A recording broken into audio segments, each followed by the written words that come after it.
오늘은 빌라도의 재판이란 제목으로 말씀을 나누겠습니다. 오늘 새벽에 기억하시죠? 가룟 유다가 예수님이 사형에 넘겨지는 걸 보고는 죄책감을 느껴서 그가 목을 메어 자살을 하게 됩니다. 그리고 그가 받았던 은 30의 이 양심의 가책을 느껴서 성소에 던져놓고 그렇게 자살을 하게 되죠.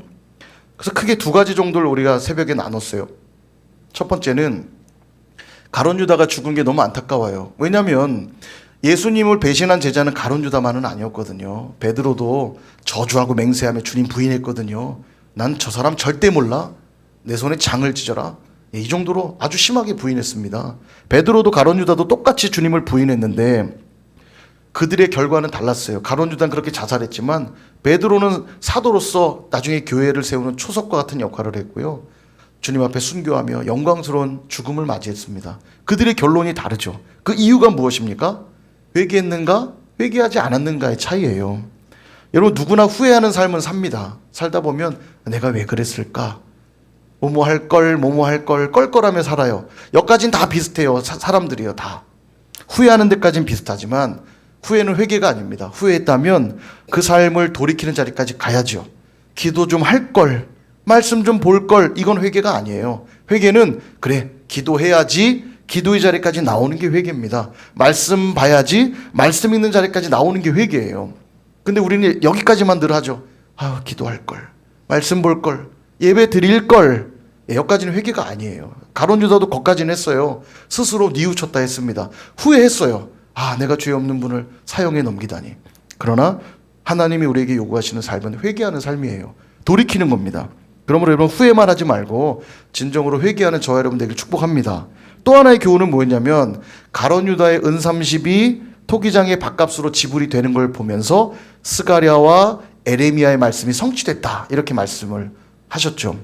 하나님 말씀은 무조건 성취가 되는데 그러고 나면 딱 두 종류의 선택만 남죠. 순종하여 이루어지는 걸 보는 자와 불순종하여 이루어지는 걸 보는 자. 말씀은 그냥 무조건 이루어지니까 순종하면서 이루어지는 걸 볼 것인가, 불순종하면서 이루어지는 걸 볼 것인가, 이 두 가지만 남는 겁니다. 여러분, 세상이 내가 생각한 대로 사라질 것 같죠. 그러니까 내 생각과 내 고집 갖고 사는 거 아닙니까? 내가 살아왔던 경험 가지고 살아보려고 하는 거잖아요. 그러나 내 생각대로 이루어지는 것 같지만 실은 하나님 말씀대로 이루어집니다. 이걸 꼭 기억하셔야 돼요. 뭐랑 똑같냐면 지구가 우리를 잡아당기는 우리 중력에 이끌려 살잖아요. 물론 중력을 의식하며 사는 자는 없지만 우리는 중력의 영향을 받으며 삽니다. 그러니까 아무리 높이 뛰어도 다시 바닥에 떨어지잖아요. 이 땅에 있는 모든 사람은 중력의 영향을 받아요. 그래서 누군가는 로켓 추진체를 달고 지구를 벗어나 보는 시도도 해보고요. 비행기를 띄워보기도 합니다. 중력을 거슬러 살아보려고 노력해요. 그렇다고 해서 로켓 추진체를 타고 지구를 벗어났다고 중력으로부터 자유로워졌냐? 그렇지 않습니다. 비행기를 탔다고 중력을 거스른 것인가? 그렇지 않아요. 왜냐하면 기름 떨어지면 결국 땅에 내려와야 되고요. 로켓 추진체를 타고 지구를 떠난다 한들, 여러분 그거 아세요? 지구 중력의 영향력으로부터 멀어지면요, 무중력 상태에 들어가면 우리 근육들이 다 이게 풀려버립니다. 문제가 돼요. 그래서 우주 정거장에 1년씩 있다가 돌아온 사람들은 굉장히 긴 시간을 걸음마부터 훈련을 다시 해요. 지구로 돌아오면. 되게 무서운 거예요. 중력이 없는 곳에서 살면 사람은 못 삽니다. 그러니까 지구 중력으로부터 벗어나겠다고 나가봐야 죽음 뿐이에요. 지구 중력에 거슬려 우리는 살 수 없는 존재인 겁니다. 똑같아요. 역사를 주관하시는 하나님 말씀을 거슬러서 우리는 살아갈 수 없는 존재입니다. 여러분이 인정하든 안 하든 무조건 그렇게 돼 있어요. 우리는 말씀을 거슬러 살 수 없어요. 그러니까 두 종류밖에 없습니다. 순종하며 그 뜻을 이루는 걸 보든지, 불순종하여 그 뜻을 이루는 걸 보든지, 두 종류밖에 없습니다. 여러분, 누가 지혜롭습니까? 어차피 이루어질 말씀이라면 순종함으로 그 이루어지는 걸 보는 게 지혜롭죠. 뭐랑 똑같냐면 높은 산에 올라갔어요. 한 사람은 중력을 인정하지 않아요. 아니야, 나는 내가 노력하면 하늘을 날 수 있어. 난 중력을 거스를 수 있어. 그리고 힘껏 뛰어내리면서 팔을 엄청 날개짓을 합니다. 어떻게 될까요? 떨어져 죽겠죠. 근데 또 한 사람은 중력을 인정해요. 그래, 중력은 오늘도 나를 끌어당기고 있어. 그래서 그 사람은 패러글라이딩을 타고 중력에 의해 아래로 내려가는 그 바람을 타고 중력이 나를 당기니까 오히려 멋진 여행을 하는 거예요. 중력을 인정하고 글라이딩을 타는 겁니다. 쫙. 예, 누가 지혜롭습니까? 중력을 무시하는 사람은 어차피 그 중력에 영향받고 떨어져 죽는 거고요. 중력을 인정하는 자는 그 중력의 영향으로 멋진 비행을 하는 거예요. 이게 중요합니다. 어차피 이루어진다면 여러분 순종함으로 그 이루어지는 것을 볼 수 있기를 축복합니다. 그러려면 매일매일 말씀을 묵상하고 순종하는 연습을 하셔야 돼요. 그냥 어느 날 갑자기 되는 게 아닙니다. 그래서 시편 1편은 말하잖아요. 복 있는 자는 누구냐? 시냇가에 심겨진 나무처럼 철 따라 열매 맺는 사람. 그들은 늘 말씀을 주야로 묵상하고 말씀대로 살아가는 자들이라고 말하죠. 여러분 그런 복 있는 자들 되시기를 축원드립니다. 자, 그리고 이제 오늘 본문에 넘어오면서 이제 빌라도에게 예수님이 넘겨지셨고요. 재판을 받으시는데 빌라도가 신문을 합니다. 11절을 보면 네가 유대인의 왕이냐? 이렇게 신문해요. 그러자 주님 말이 네 말이 옳다. 대답합니다. 분명 아무 말씀 없으셨던 주님이 이 질문에는 답을 하세요. 네가 유대인의 왕이냐? 네 말이 옳다. 그리고 12절을 다시 보면 대제사장들과 장로들이 고발을 하는 것에는 또 아무 대답도 안 하세요. 옆에서 계속 고발했겠죠. 저 사람은 로마 황제를 거스르는 자요, 밀란을 일으킬 자요, 막 고발했겠죠. 근데 그 말에는 하나도 대답 안 하셨다는 거예요. 이미 앞서 말씀을 드린 내용이죠. 예수님은 침묵해야 될 때가 언제이고 또 고백해야 될 때가 언제인지를 정확히 아셨습니다. 그 기준은 늘 뭐였냐면 하나님의 뜻이었어요. 자기를 드러내기 위해서 말하지 않으셨고 하나님의 뜻을 드러내기 위해서 주님의 뜻이 드러난다면 침묵하셨고 주님의 뜻이 드러난다면 고백하셨어요. 그리고 그 하나님의 뜻은 뭐냐면 십자가입니다. 주님이 십자가 지기 위해 이 땅에 오셨기 때문에 십자가를 지기 위해 거짓 고발에는 침묵하셨고 십자가 지기 위해 하나님의 아들이라는 그 이야기에는 고백하신 겁니다. 그래서 늘 십자가를 선택하는 게 우리에게도 지혜요, 그게 순결이라고 말씀을 드렸죠. 이 이리때와 같은 세상에 살면서 양 같은 너희들은 뱀처럼 지혜롭고 비둘기처럼 순결하라 말씀하셨어요. 지혜롭고 순결할 수 있는 비결은 십자가를 늘 선택하는 겁니다. 그래요. 세상은 이리때 같아서 양 같은 우리를 잡아먹으려고 하죠. 그러니까 바보같이 살게 됩니다. 보면요. 우리가 뭐 고집이 없어서 양보합니까? 우리 뭐 성깔이 없어서 져주나요? 오죽하면 세상 말에도 지는 게 이기는 거야 이런 말이 있어요. 근데 이 진리를 가장 잘하는 사람이 누구냐면 그리스도인들입니다. 주님이 십자가로 보여주셨거든요. 당장은 세상 눈에 볼 때 우리가 지는 것처럼 보이죠. 죽는 것처럼 보이죠. 하지만 조금만 시간 지나보면 압니다. 누가 승리하는지, 누가 진짜 살아남는지 우리는 알게 돼요. 이게 바로 십자가의 비밀입니다. 그래서 늘 십자가를 선택하는 것이야말로 지혜요, 순결이라는 거예요. 그리고 오늘 주님과 대척점에 있는 존재가 둘이 나오는데 하나는 빌라도고 하나는 대중들입니다. 빌라도가 신문을 딱 해보니까 예수님이 죄가 전혀 없으신 거예요. 그러니까 풀어줘야 되는데 지금 예수님을 잡아 죽여달라고 보낸 자들은 있고 하니까 고민하는 겁니다. 죄가 없다는 걸 알면서. 그래서 고민하다가 6월절에 죄수를 풀어주는 전례가 있는 것을 생각해낸 거죠. 그래서 백성들에게 물어요. 너희는 내가 너희에게 누구를 놓아주었으면 좋겠느냐? 바라바를 놓아줄까? 그리스도라는 예수를 놓아줄까? 이렇게 질문해요.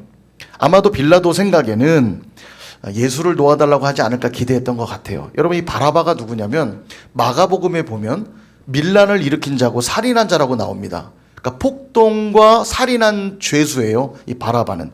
근데 오늘 본문에도 나오지만 유대인들 사이에 유명한 죄수라고 나옵니다. 아마도 그 이유는 그가 열심당원이었던 것 같아요. 열심당원이 뭐 하는 사람들이냐면 하나님의 나라를 이 힘과 능력으로 이룰 수 있다고 믿어서 폭력을 동원해 로마 군인들을 죽이고 또 그들을 그렇게 몰아내서 이 땅에 하나님의 나라를 오게 하자고 주장하는 자들이 열심당원이에요. 오늘날로 말하면 진보 좌파 정도 되는 거죠. 뭐 민주노총 정도라고 그럴까요? 예. 진보 좌파 정도 되는 거예요. 예. 폭력 성향이 강하고 그렇게 해서라도 사회의 쟁투를 통해서 하나님의 나라를 오게 하자. 예. 그런 자들이에요. 열심당원이. 그러니까 아마 이 바라바는 열심당원이었던 것 같아요. 그러다 보니까 밀란을 일으키고 폭동 일으키고 뭐 죽일 만한 자들을 죽였겠죠. 그래서 그가 잡혀있던 자인데 빌라도가 생각할 때 바라바는 위험한 인물이니까 설마 백성들이 바라바를 달라고 하겠나. 죄 없는 예수를 달라고 하겠지. 그러고 이제 물어본 겁니다. 더군다나 대제사장과 장로들, 이 사내들인 공회원들이죠. 이 사내들인 공회원들이 시기함으로 예수를 넘겨준 거니까 백성들의 생각은 다를 수 있다. 그 좋은 명분이잖아요. 백성들은 예수를 풀어주십시오. 그러면 그들에게 할 말 있잖아요. 아우, 나는 어떻게 좀 해보려고 그랬는데 백성들이 풀어달라네. 그리고 좋은 명분을 찾아 풀어주려고 물어본 건데 대중들은 누구를 풀어달라고 그래요? 바라바를 풀어달라고 그러죠. 바라바를. 아마도 빌라도는 성난 군중들, 성경에 보니까 군중들이 성나 있었고, 이 성난 군중들이 두려워서 결국 예수님을 십자가에 내어주게 됩니다. 우린 여기서 이제 빌라도와 대중들의 모습을 보게 되는데, 빌라도는 형 집행의 권한을 가진 자입니다. 예. 그는 무죄한 자는 석방하는 것이 그의 중요한 책무예요. 단 한 사람도 억울한 죄를 묻게 되면 안 됩니다. 근데 기울어진 재판을 지금 하고 있죠. 기울어진 재판하고 있는 이유가 뭐냐면 첫 번째는 대제사장과 장로들의 눈치를 보고 있기 때문입니다. 그들의 눈치를 왜 봤냐면 유대 통치를 쉽게 하려면 사내들인 공회원의 민심을 얻어야 돼요. 그들과 친밀해야 됩니다. 근데 그들이 죄를 처결해달라고 넘겨줬으니 쉽게 풀어줄 수가 없는 거예요. 무죄인 걸 알면서도. 그래서 그들의 눈치를 처음에 보고 있고, 또 하나는 대중들의 눈치를 보고 있습니다. 대중들이 예수를 십자가에 못 박아라, 못 박아라 막 외치거든요. 성나서. 여러분, 대중들이 죽이라고 하면 죽이는 겁니까? 아니죠. 빌라도는 법을 기초로 하여 죄 있는지 없는지를 판결하여 죄가 없다면 풀어줘야 되고 죄가 있다면 처형을 해야 되는데, 지금 예수님이 죄 없다는 걸 빌라도는 분명히 알면서도 예수를 십자가에 못 박으라고 외치는 성난 군중들에 의해 십자가에 넘겨주고 있습니다. 그러니까 기울어진 재판을 하고 있죠. 결국 예수님을 죽음에 내어주는 빌라도를 보면서 그는 진리를 상실한 통치자라는 걸 보게 됩니다. 또 리더십들은 항상 빌라도를 반면교사 삼아야 돼요. 리더십들은 권력과 사람들의 눈치를 보고 진리를 버리는 결정들을 내려서 절대 안 됩니다. 이거 제게도 주는 교훈이라는 생각이 들어요. 제가 교회를 잘 섬기고 이끌어가면서 어떻게 진리를 세울 것인가? 제게도 이게 참 중요한 교훈이라는 생각이 들었습니다. 두 번째는 이 대중들인데요. 대중들은 결국 예수가 아니라 바라바를 택하죠. 근데 이 바라바란 이름의 뜻이 뭐냐면 이 아람어를 차용한 말인데 바르아바라는 아람어입니다. 바르아바. 연결하면 바라바가 되죠. 바르아바. 이게 뭐냐면 바르는 자손, 아들 이런 뜻이에요. 그러니까 바르아바는 아바의 아들 이런 뜻이에요. 아바의 아들. 바디메오도 그렇거든요. 바디메오. 바르디메오. 이 바디메오도 디메오의 아들이에요. 바디메오 누군지 아시죠? 처음 들어보셨어요? 바디메오. 예, 맹인 바디메오. 바디메오가 이름이라기보다는 디메오의 아들이란 뜻이에요. 지금 여기도 바라바라는 게 사실은 어떻게 보면 이름이라기보다 아바의 아들이란 말입니다. 아바의 아들. 그래서 어떤 사본에 보면요, 이름을 기록해 두고 있는데 그의 이름이 예수라고 기록된 사본들이 있습니다. 그러니까 예수 바르아바 이렇게 예수 바르아바. 그러니까 예수 아바의 아들 이렇게 이해되시죠? 그러니까 아바의 아들인데 그의 이름은 예수. 여러분, 예수라고 해서 막 특별한 이름이 아니고 예수는 오늘날 우리로 하면 철수 정도 이름이에요. 철수는 많지 않겠군요. 민호 정도의 이름입니다. 민호. 대중적인 이름이란 얘기예요. 민호. 웃을 줄 알았는데 아무도 안 웃으시고. 왜 심각하죠? 예수란 이름은 당시 굉장히 흔한 이름이었어요. 그 이름의 뜻은 뭐냐면 예수란 이름의 뜻은 구원자란 뜻이에요. 그러니까 예수 바르아바 이 말은 구원자 아바의 아들 이렇게 이제 이름 했다는 거죠. 근데 이렇게 이름을 해석하고 나면 오늘 빌라도의 질문이 굉장히 흥미롭습니다. 빌라도가 뭐라고 질문하냐면 한번 보실까요? 17절에 내가 누구를 너희에게 놓아주기를 원하느냐? 바라바냐? 그리스도라는 예수냐? 이렇게 묻죠.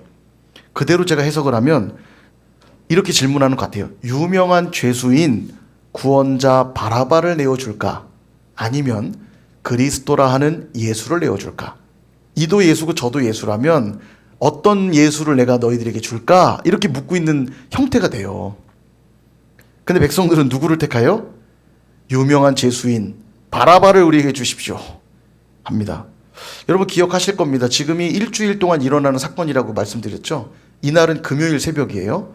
그러니까 그 주간이었던 일요일, 그러니까 주일날 예수님은 예루살렘 성에 입성하시거든요. 입성하실 때 백성들이 어떻게 했습니까? 나귀 새끼를 타고 들어오는 예수님을 보고 옷에 막 길에 옷을 깔고 종려나무 가지를 흔들며 호산나 우리를 구원하소서란 말이거든요. 우리를 구원하소서 다윗의 자손 예수여 라며 메시아 찬가를 불렀어요. 당신이 우리의 메시아입니다. 호산나 다윗의 아들 예수여 막 노래를 불렀어요. 그게 일주일도 지금 안 됐습니다. 그렇게 주님을 왕으로 영접했던 그들이 지금 예수님 필요 없다고 말하는 거예요. 차라리 예수보다 저 바라바가 낫다. 저 바라바를 우리에게 풀어주십시오. 말하고 있는 겁니다. 왜 그랬을까요? 왜 이렇게 마음이 금방 바뀌었을까요? 5일밖에 안 됐잖아요. 5일 동안 왜 마음이 변했을까? 그것은 아마 예수님이 메시아라 기대했던 예수님이 자신들의 생각과 기대와 너무 달랐기 때문일 겁니다. 이분이 그냥 하늘 군대를 확 불러가지고 다윗보다 더 위대한 왕으로 딱 왕좌에 앉아서 로마 군대 다 박살내고 그리고 그렇게 다윗의 시대보다 더 영광스러운 나라를 세우실 분으로 기대하고 호산나를 외쳤는데 아니 빌라도 앞에 저렇게 무릎 꿇고 있는 쭈그려 있는 저 모습이 메시아라고? 저런 메시아라면 우리는 필요 없어 이러고 있는 거예요. 그거보단 차라리 힘을 규합해서 로마 병사 하나라도 더 죽이려고 하는 열심당원 바라바가 우리에겐 차라리 더 낫다. 차라리 바라바 내줘라. 그러고 있는 겁니다. 이게 정말 무서운 거 아닙니까? 여러분 우상숭배가 다른 게 아니에요. 내가 만든 하나님이 우상숭배입니다. 이름만 하나님이라 말하는 거지 내가 꿈꾼 하나님이라면 그거는 우상숭배죠. 출애굽기 32장이 그 얘기 아닙니까? 금송아지 놓고 예배하잖아요. 여호와여 여호와여 우리를 홍해를 건너게 하신 여호와여 아무리 외치면 뭐예요? 그 금송아지는 하나님이 아닌걸요. 내가 그린 그림 속에 껴맞힌 하나님이 아니라 성경이 말하는 하나님, 성령께서 깨닫게 하시는 그 하나님을 믿고 따라야 되는데 언제나 내가 그리고 꿈꾸는 그 하나님만 생각하니까 언제라도 내 생각과 다르게 하나님이 일하신다고 여기면 주님을 십자가에 못 박는 모습이 우리의 모습 아닙니까? 원망하고 저주하는 모습. 하나님 뭡니까 이게? 이런 기도도 우리 주님은 들어주세요. 물론 우리 주님은 마음이 참 넓으셔서 다 들어주시지만 우리가 왜 자꾸 그런 원망하는 기도를 하죠? 우리 하나님을 다 이해 못하기 때문인데 그때 사실 마음을 잘 들여다봐야 돼요. 내 뜻대로 안 됐으니까 원망하는 거 아닙니까? 하나님은 더 크고 원대한 뜻과 계획이 있어서 나를 인도하고 계시는데 그게 안 보이니까 원망하고 불평하죠. 결국 빌라도도 그렇고 대중들도 그렇고 진리가 아닌 자기 자신을 사랑했어요. 자기 자신이 원하는 뜻을 위해서 진리를 외면하고 진리를 부인하는 자리로 결국 주님을 부인하는 자리로 나아간 겁니다. 사랑하는 여러분, 오늘 우리가 살아가는 삶도 저는 동일하다고 생각해요. 주님이 우리에게 질문하고 있는 듯 합니다. 유명한 죄수인 구원자 바라바냐? 아니면 그리스도 구원자냐? 그리스도 예수냐? 너희들이 지금 누구를 필요로 하느냐? 우리에게 묻고 있는 듯 합니다. 여러분 누구 선택하시겠습니까? 우리 예수 그리스도 선택하셔야죠. 아멘? 자신이 없으세요. 자신 있게 아멘 하십시오. 물론 그 선택으로 인하여 여러분 어려움과 고난이 찾아올 수 있습니다. 십자가를 맞닥뜨려야 되는 길일 거예요. 십자가를 반드시 만나야 될 겁니다. 근데 왜 그게 이상하다고 여기는 거죠? 왜 예수 믿음에 고난이 없을 거고 십자가가 없을 거라고 기대하시는 거죠? 그게 잘못된 복음 아닙니까? 다른 복음 아닙니까? 그게요. 주님은 십자가로 우리를 구원하셨는데 우리는 십자가 없는 삶을 살고 싶다고 하는 게 어디서 들으신 복음이에요? 다른 복음 아닙니까? 성경은 분명하게 말씀하시잖아요. 그 길은 좁은 길이라고, 길이 좁고 협착하여 찾는 이가 적다고 말씀하시잖아요. 박해와 핍박의 길이라고 말씀하시잖아요. 이리 때와 같은 세상에 우리의 존재가 양인 것처럼 언제든지 잡아먹힐 것 같은 위험에 놓여 있다고 이미 말씀하셨잖아요.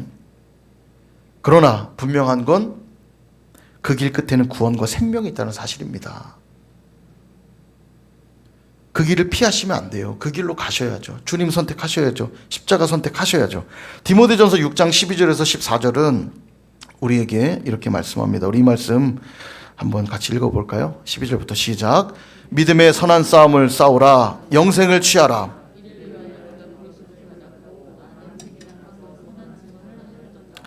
만물을 살게 하신 하나님 앞과 본디오 빌라도를 향하여 선한 증언을 하신 그리스도 예수 앞에서 내가 너를 명하노니 우리 주 예수 그리스도께서 나타나실 때까지 흠도 없고 책망받을 것도 없이 이 명령을 지키라.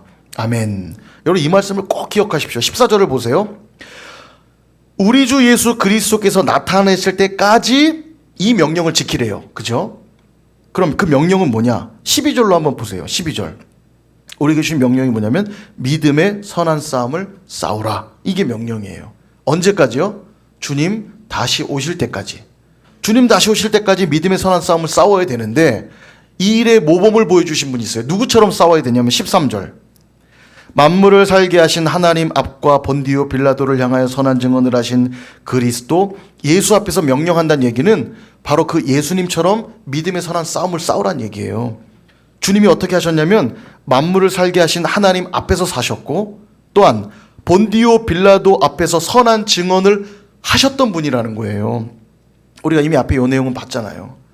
오늘 주님이 싸우신 것, 진리가 아닌 것엔 침묵하셨고 진리에 대해서는 고백하시며 십자가의 길을 계속 선택하셨죠.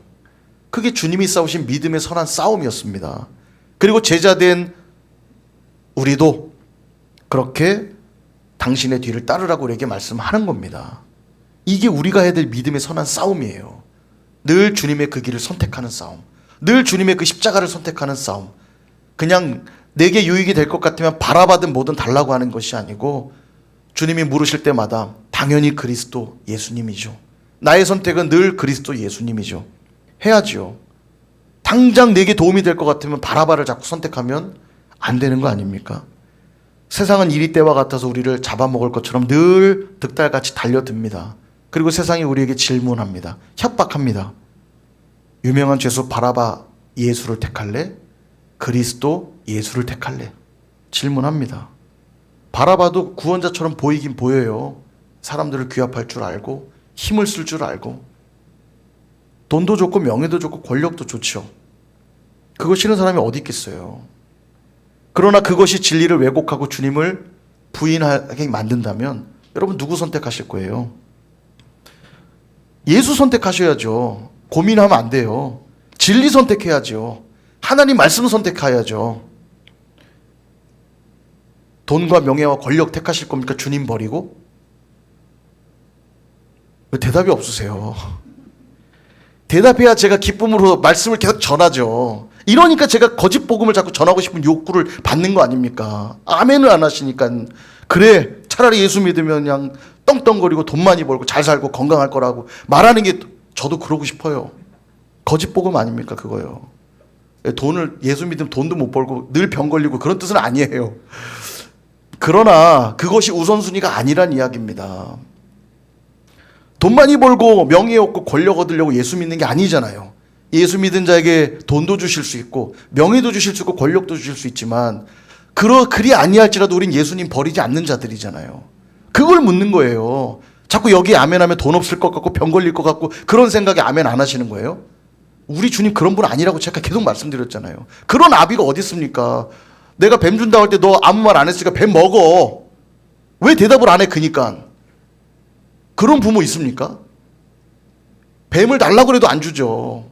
한번 해보세요. 뱀 달라고. 하나님 뱀 주시나 안 주시나. 안 주세요. 여러분이 잘못 기도해도 잘못 기도해. 네가 기도 잘못했으니까 나는 그냥 응답했을 뿐인데 그런 하나님이면 믿지 마십시오.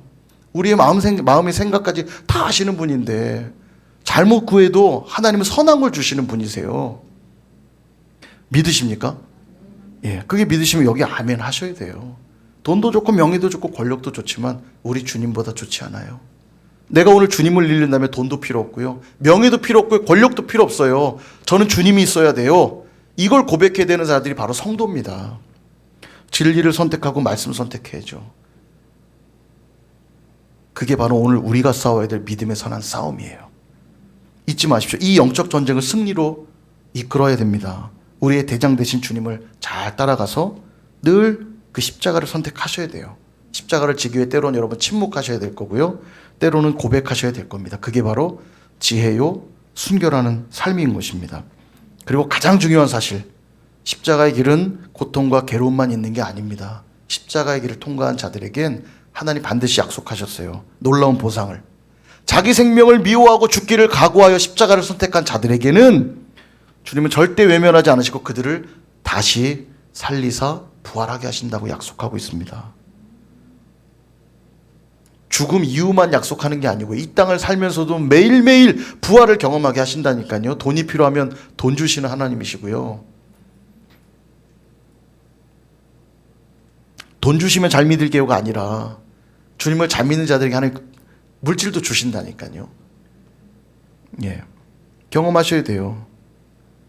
죄송합니다. 살짝 10% 제가 지금 다른 복음을 섞은 게 아니기를 바랍니다. 이 땅에서도 복 주시는 분이세요. 이것만 크게 듣지 마시고 이 세상 모든 걸 잃어도 난 주님 잃지 않겠습니다. 이게 진짜 복음이에요. 그거 붙든 자들은 주님 외면하지 않으시고 이 땅에서도 복을 주시지만 영원히 살아갈 저 천국에서 놀라운 복 주실 줄 믿습니다. 우리의 삶은 오늘도 빌라도 재판 앞에 놓인 것 같은 삶이겠지만 거기서 여러분 개념 탑재하시고 처음에 말씀드린 것처럼 개념을 딱 탑재하시고 기도하며 주님의 말씀 따라가는 그러한 참된 지자들 다 되시기를 주님의 이름으로 축원드립니다.